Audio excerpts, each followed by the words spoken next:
You ever stop and think about how we as humans justify the things we do?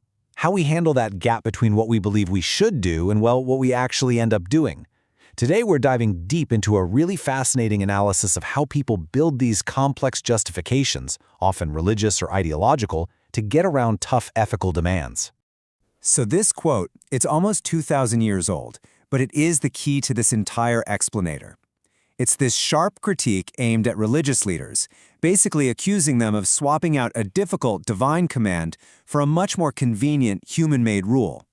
And the source material we're looking at argues that this isn't just ancient history, it's a timeless pattern of human behavior. So that's the big question we're going to unpack. First, we need to understand what was really going on back then. Then, we'll see how the analysis argues that this exact same psychological blueprint shows up in the modern world. And yeah, it's in some ways that might really surprise you. Okay, so the ancient practice at the heart of all this was called korban. It was a formal, totally legally binding religious vow. An individual could declare that their money or their property was korban, which means dedicated to God. Now, on the surface, that sounds incredibly pious, right? But there was a catch. This slide breaks down exactly how this loophole worked, and it's kind of brilliant in a sneaky way. Step 1, the divine law. It's crystal clear. Take care of your parents. Step 2, the human tradition. This is where a person declares all their stuff korban for God. And that leads directly to step 3, the sidestep. Now they're legally off the hook from using that money to support their parents, all under this mask of piety. You could keep your wealth, look hyper-religious, and completely neglect your family. Yeah, the analysis we're exploring does not pull any punches. It calls this the absolute height of hypocrisy. This wasn't just a small workaround. No, it was a calculated replacement of authentic, costly, self-sacrificial love with a much more manageable, self-serving, and, frankly, comfortable tradition. So, if korban was the sidestep, what exactly was it trying to avoid? To get that, we have to talk about the incredibly high ethical standard at the heart of this whole thing. A concept known as agape love. You know, the ancient Greeks had a bunch of different words for love. We're familiar with most of them. Eros for romance, philia for friendship, storge for family. But agape is a whole different animal. The source defines it as a choice of the will. It's this commitment to seek the best for others, even your enemies, with absolutely zero expectation of getting anything back. It's not a feeling, it's an action. And this isn't some vague, fuzzy idea. The definition is very specific. It's patient and kind, it's not self-seeking, it doesn't keep a list of wrongs. And here's the kicker. This demanding kind of love is explicitly commanded to be extended to the most vulnerable people, the poor, the marginalized, and the foreigner. This is the costly standard that makes a sidestep so tempting. Okay, let's fast forward to today. The source argues that while we might not have ancient vows like korban anymore, we've created modern ideological frameworks that function in the exact same way. They let us skillfully sidestep the demands of agape. Take a look at this number, 52%. What could that possibly be? Well, this single statistic is a key piece of data the source uses to show how a simple, common phrase we've all heard can act as a modern-day loophole. And here's the context for that number. This research looked at the influence of different worldviews among practicing Christians. What's fascinating is how certain widely held beliefs, which are not from the Bible, act as loopholes. Look at that top row.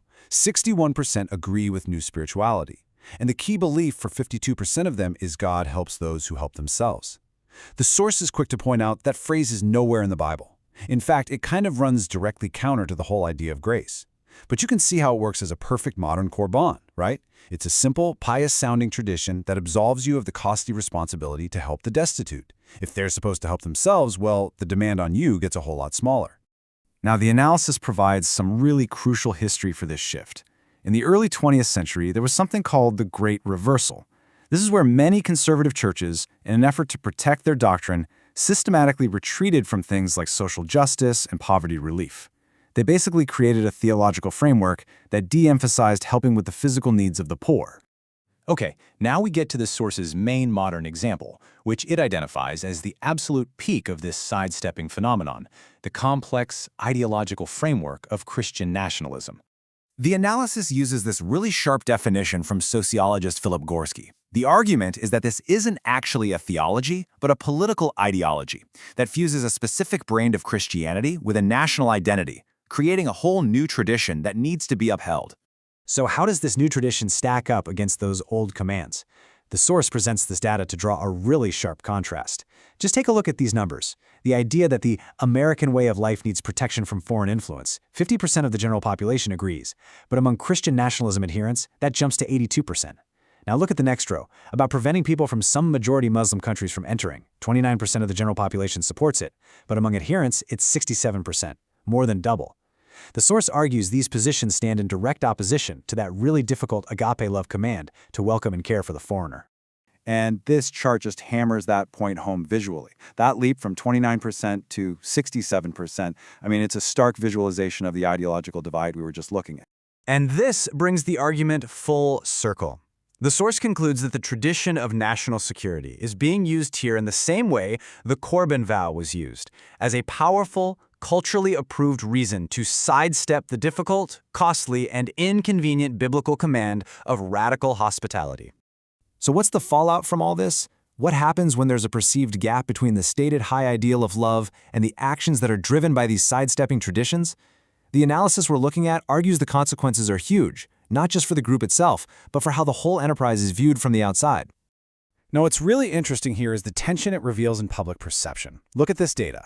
On one hand, a majority, 59%, still see religion's influence as a positive thing. But at the exact same time, you have these massive numbers saying churches are too concerned with money and power, too involved in politics, and too focused on rigid rules. You can't just ignore that contradiction. The source argues this perception of hypocrisy, of saying one thing but prioritizing another, becomes a huge barrier and maybe a major driver of secularization, especially for younger generations who have a finely tuned radar for authenticity. Here's our last shocking number, and it might be the most revealing of all: 0.5%.